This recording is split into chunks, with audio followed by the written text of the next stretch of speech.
Assalamualaikum warahmatullahi wabarakatuh.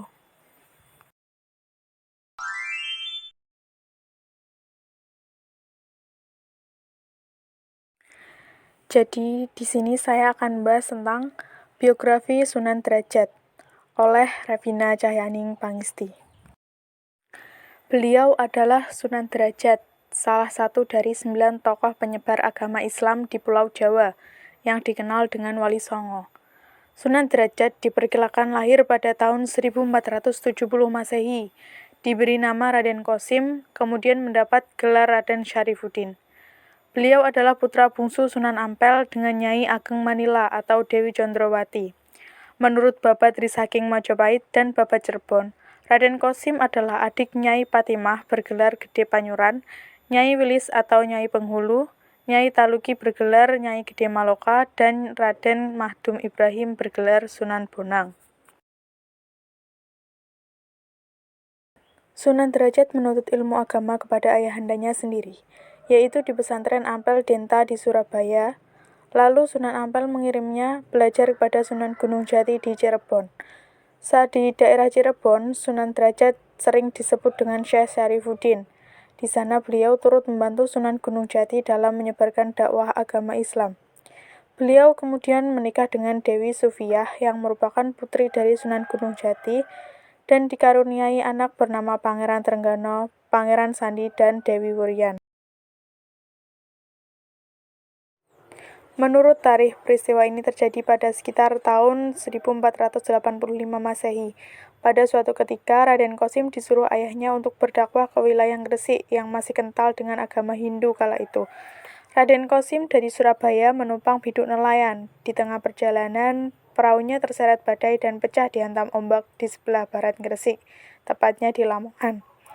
Raden Qasim selamat dengan berpegangan pada dayung perahu, kemudian ia ditolong ikan cucut dan ikan talang.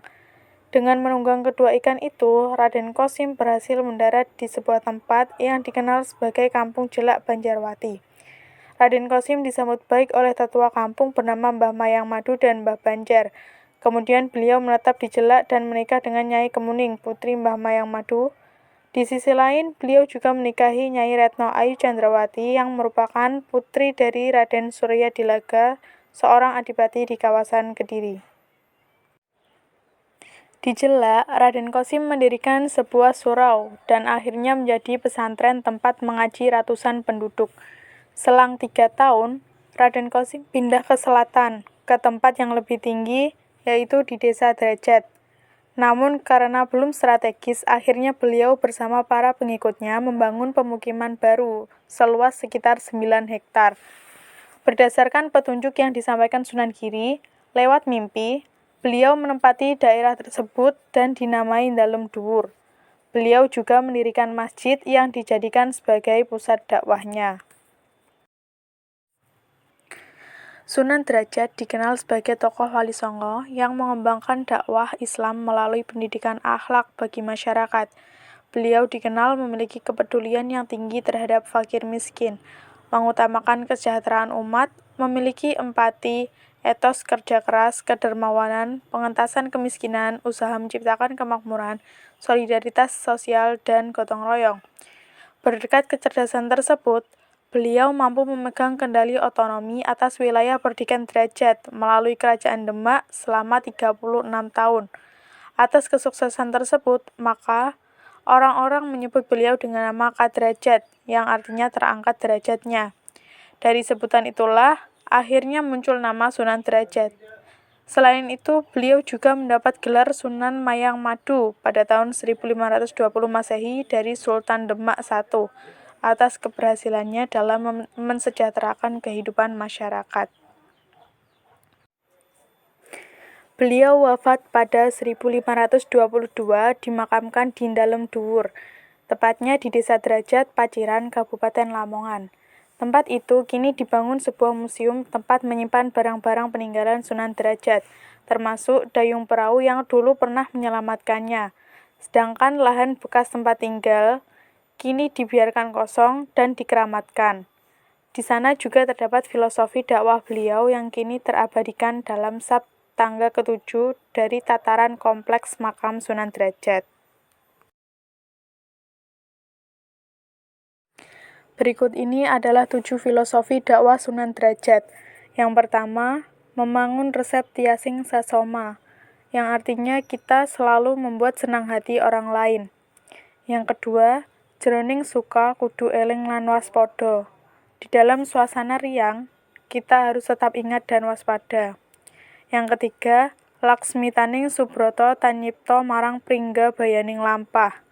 Dalam perjalanan untuk mencapai cita-cita luhur, kita tidak peduli dengan segala bentuk rintangan. Yang keempat, meper hardaning pancadriya. Kita harus selalu menekan gelora nafsu-nafsu.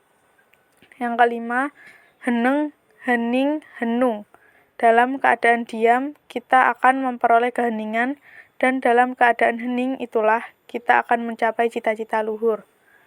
Yang keenam, mulya guna pancawaktu. Suatu kebahagiaan lahir batin hanya bisa kita capai dengan sholat 5 waktu. Dan yang terakhir adalah ajaran berkehidupan sosial atau dikenal dengan catur piwulang. Berikut ini adalah catur piwulang. Yang pertama, menehono teken marang wong kang wuta. Berikanlah tongkat kepada orang buta. Menehono mangan marang wong kang luwe. Berikanlah makan kepada orang yang lapar. Menehono busana marang wong kang wuda. Berikanlah baju kepada orang yang telanjang. Menehono ngiyup marang wong kang kudanan. Berikanlah tempat teduh kepada orang yang kehujanan. Cukup sekian yang dapat saya sampaikan. Apabila ada kekurangan, saya mohon maaf. Wallahul muwaffiq ila aqwamit thoriq. Wassalamualaikum warahmatullahi wabarakatuh.